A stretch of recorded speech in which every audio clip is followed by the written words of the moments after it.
The Lord is leading us, dear heart dwellers. Today is August the 25th, 2015. And I had a really heavy grief today. I didn't know what it was, but it was just extremely heavy in my heart. I'm not sure exactly what it was, because there's some things about ISIS that are coming up again, as well as things that are about to happen in this country. But I wanted to mention one thing. We had a listener by the name of More Jesus. That was his YouTube name. And More Jesus, if you're out there, would you please PM us your email address? We'd like to be in touch with you. Thank you. So, getting back to the Lord's heart, yeah, his heart was really, I was just feeling such grief in the pit of my stomach, in my soul, just such grief. And so I went into worship, and I have to tell you, it was really hard getting a message tonight. There was all kinds of interference and difficulty focusing on my behalf, on my part. And at one point, a lying spirit got in, and I knew something wasn't right, so I stopped. And Ezekiel helped me discern, and we got rid of that paragraph. Thank you, Lord, for your faithfulness. I hate those things. I just hate them. Okay, so now for the real message and for what the Lord wanted to say tonight. Lord, I sense this heavy grief in your heart. You're wearing a black tuxedo, and I'm wearing a black satin evening gown with a gilded pink rose at the waistline. You've asked me to pray for my children and told me they are being sent back to me. What is this all about? Also, I see your eyes streaming with tears of sorrow. He began, this is about the fall of your great nation through her economy.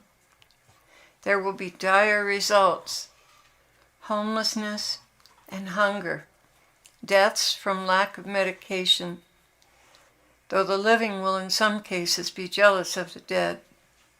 Riots, disorder, fighting in the streets, even your streets, as people seek sources of food. This is a very dark time we are entering upon. You have no need to worry. I will protect this property, this house, and all that concerns you shall be protected. There shall be desperate repercussions for many, though. And of course, what do I do right off the bat? Start worrying. And he spoke to me and he said, didn't I tell you not to worry? I know, Lord, but I was thinking of the electricity. I was thinking about maybe looking into a wind generator or something like that. And Ezekiel went to the Lord for me, and we got a thumbs down. So the Lord continued. He said, don't worry about anything. I have you completely covered. Okay, so what is tonight's message? You know everyone is going to run for cover themselves before this crash comes. He continued, commerce is going to go on. E-commerce is going to go on. It is those dependent on government subsidies that are going to be hurting. Offices will close and no checks will be forthcoming. That is what is going to create the biggest disturbance. That is why I have told you not to have anything to do with the government and its subsidies. And for the reason that you are my servant, and as such I pay your wage. Don't worry, I'm going to cover you. Some of those who have looked down upon you in scorn and contempt are going to be coming to you for help. It is my justice that the playing field should be leveled. Lord, this message is going to cause an uproar of fear. It's better to be prepared than to be taken by surprise. So how are your people who are reliant on Social Security going to fare? Hardly, but I will not leave them helpless. Are they not of more worth to me than sparrows, whom I feed every day? I have my people, Clare. My people who have been set up to help others where there is no help. I am to take up the difference. Does this scare you? No, Lord. Good. It shouldn't scare you or anyone else. I am faithful. I will do what is necessary for my flocks. Many who have relied solely on me in the past have suffered terrible ridicule, and I stood by silently watching. It is time for the haughty to be humbled. It is time for them to see those who put their trust in me will be provided for and providing for them. How degrading this attitude has been in the past. This is one attitude of my bride that I will have cleansed from her. And I was thinking at that point of a certain incident that happened with us over a year ago. And he said, yes, you may tell them your story. Well, there was one night, well over a year ago, when I went to a certain individual for help, and her relatives knew I was at the door and ignored me. Our water was to be turned off the next day, and we were desperate because Ezekiel had a medical situation that had to be maintained as well.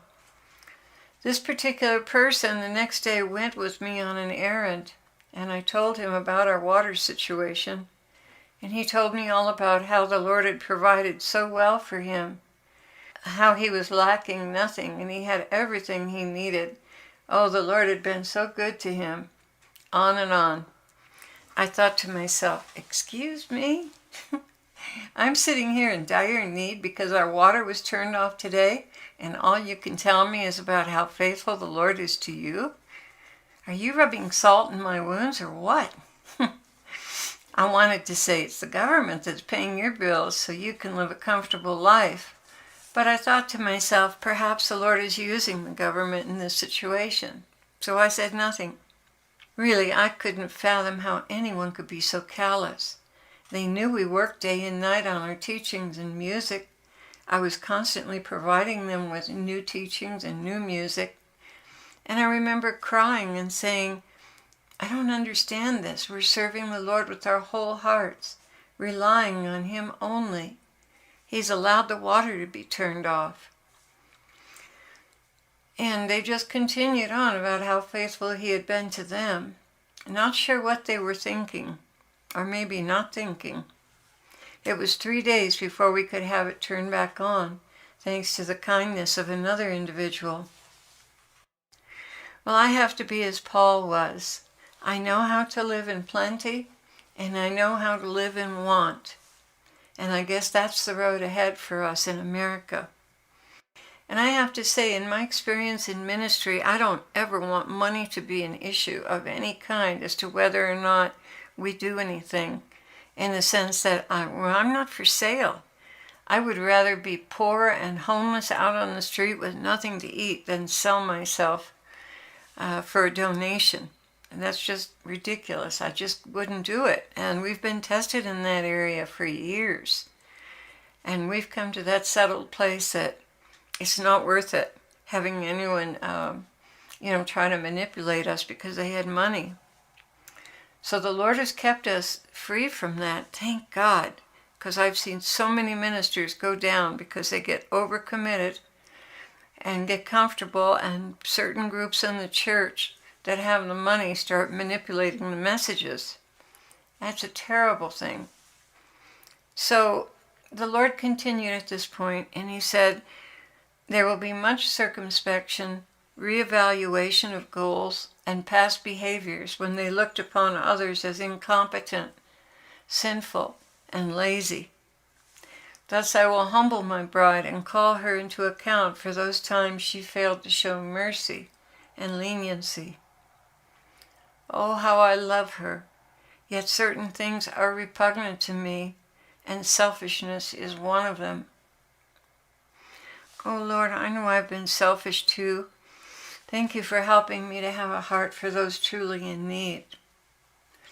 It is so important to me that my ambassadors and brides reflect my mercy and provision to those who are in a weakened and tenuous situation. That is why I provide extra for many of my servants. I know they will use it on others, not on themselves. I count on that, Clare.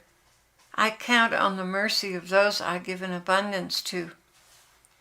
Not much longer now, my bride, and you will be with me. But in the meantime, reflect me to others, being merciful, non-judgmental, and liberal, especially with the poor. I am calling on some of you now to be prepared for what is to come and share what you have with others. I will never fail to provide for you. The more you share, the more I shall give you. I love you dearly. Walk in my ways and my counsel.